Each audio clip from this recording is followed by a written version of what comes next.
Has everybody come through all right from midweek first off? Yeah, we're pretty much okay for midweek, which is good. Joe Walsh, we're going to speak to him shortly. How impressed have you been that he's got through the 290 minutes in such a short space of time after his long spell out injured?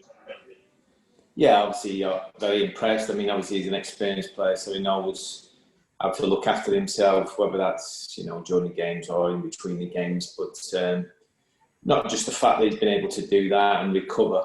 The performances he's obviously put in as well have been very, very good. And after such a, like you say, a long time out of the game, to put the two performances he has done, hopefully we get something similar tomorrow. Him and Adam Jackson, obviously the two experienced members of your back four. How key have they been to some of the younger players in the side? Yeah, I think they have, and that was part of the reason, obviously, bringing them in and trying to bring that type of player in to the group. Because we know we've got a young group, we've got no problems with that. The likes of them two and Liam Bridcut and Tom Hopper bring experience in games under their belt to help some of these young players through.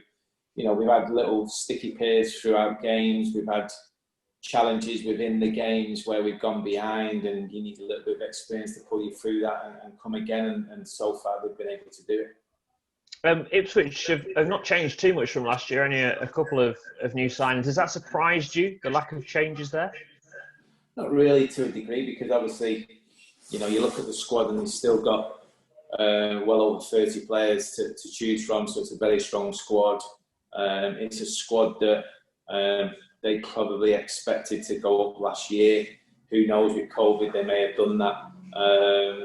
But I think that the strength in depth that they had, I think there'll be a lot of managers be envious of what Paul's got to choose from. So not massively surprised. I think as a group they'll probably fancy themselves and back themselves to go up this season. Tactically, have they changed anyway from last season? Slightly, yeah. I think it's one of them where I don't want to give sort of too much away because just in case Paul listens. But there's a couple of very, very small changes to how they approach it, and hopefully we can make sure that's not too big of an issue tomorrow.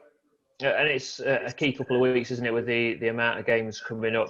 Does your choice of team selection tomorrow also have in mind what's coming up with Tuesday night's game at Crewe? Yeah, definitely. I think I said that before going to this period of game, before the Fleetwood game. I have to be mindful that, certain opposition will bring certain problems to us. And we have to pick a team that we think, one, is sort of ready physically, but obviously more importantly, or just as importantly, ready from a tactical point of view to try and win the game. But something I just want to pick up on from Tuesday night, the Plymouth manager, Ryan Lowe, talking about the phone call he had with you about their COVID issues. How difficult is it as managers to know what's the right thing to do? Because there seems to be a lot of different opinions of what you should do if you have positive tests in your squad.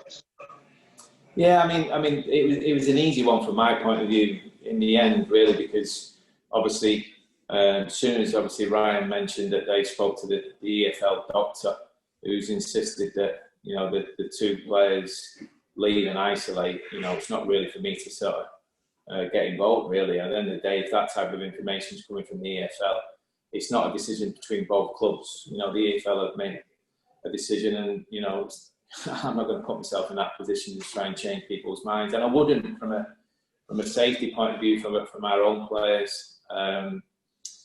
I hope it isn't the case, but I'm touching wood as I say it. The likelihood is there may be a case, maybe on a couple of occasions where that happens to us this year.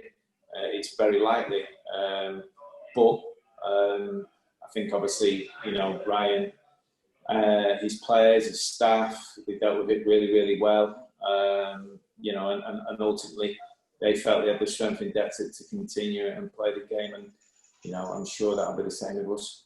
I was going to say, is there part of you that dreads the phone going off on a Saturday morning or a Tuesday afternoon and seeing one of your players' numbers there because of the changing nature of what's going on? Yeah, definitely. We've just got to be prepared for that. I think it's going to be part and parcel of what we do over this season. I think I won't say we've got used to fans not being in the stadiums, but it's become part of sort of the build up to the game. The build up to the games is a little bit different. It's not as busy on the roads, and it's a little bit easier to get into the stadium. But then obviously, once you're in the stadium, it can be a little bit dead at times. But yeah, games getting called off, players contracting the virus is going to be part and parcel of what we do going forward. With the lone player, Aaron Lewis, obviously out on loan, how do you keep tabs on how he's getting on at Newport? What's the plan from the club to keep an eye on his development? Yeah, I mean, we have players watching the games all the time. We have staff watching the games all the time. Whether I get the opportunity myself, obviously, the only problem with myself is obviously a lot of the time when we're playing, League One and League Two clubs are playing on the same evening, on the same day, so that becomes difficult. But yeah, we always keep tabs on the players that are out on loan. It was no different with Jordan last season or Alex Bradley, and it'll be no different with Aaron as well. Lovely, thank you, mate. Hi, Michael. Hi, Matt. How's Adam Jackson doing? Yeah, he's all right. I don't think he's going to be ready for tomorrow, if I'm being honest. But yeah, we'll have a bit of a fitness test this morning. But I think it just might come again too soon, and it'll be more likely next week where he gets involved. And apart from the ones we know about, is it a clean bill of health? Yes. Yeah. Apart from that, yeah, we're okay. Yeah. Just going back to the what was mentioned about the COVID issue with Plymouth. We've probably spoken about it before, but do you think it's time we had regular testing and there was a bit of support from the EFL or the PFA in terms of getting the players tested regularly so we don't have these situations so much? Yeah, I think so. I think a lot of people have made that pretty clear. But obviously, for that to happen, the clubs are going to need support, aren't they? Because from a financial point of view, with no fans coming in the stadium, no revenue being made, as it stands at this moment in time, I know there's been talk of rescue packages and there's a deal on the table from the Premier League, but it doesn't seem to cut what's needed for the clubs at the minute. So I do agree, yeah, 100%. I think they should, but ultimately, who's gonna take the bill for it? Yeah. I mean, Brennan Johnson, another fantastic game for him the other night, and I'm sure he'll be looking forward to tomorrow playing against the team his dad was such a legend for.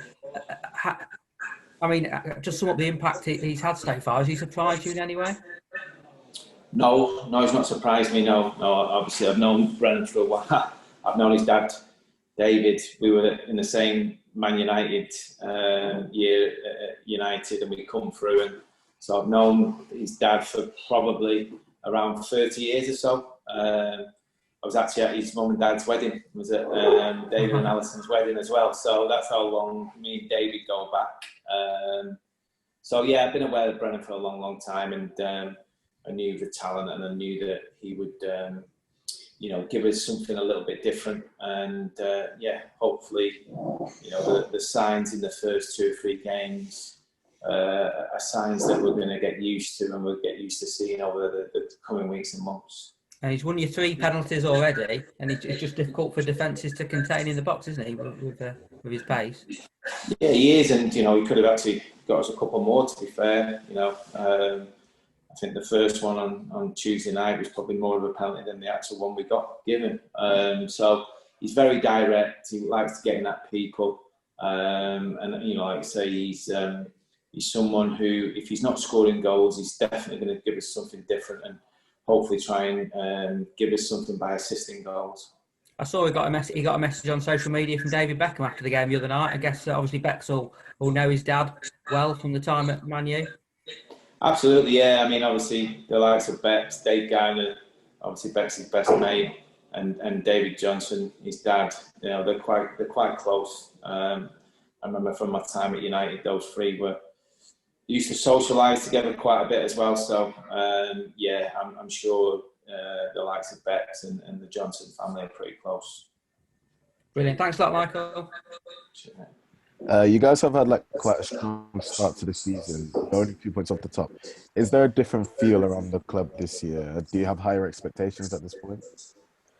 I wouldn't say higher expectations. There's probably it's definitely a different feel. I think tried really, really hard to sort of change the culture of the football club, and that's not necessarily saying the culture was wrong before, just more of there's definitely a younger feel to the group now. As we know, the age group's definitely been reduced by a number of years, and I think there's a vibrant feel to, you know, hopefully an exciting future. But in terms of expectations, I think this isn't a short-term deal. It's pretty much, you know, it's work in progress. I've said that a few times.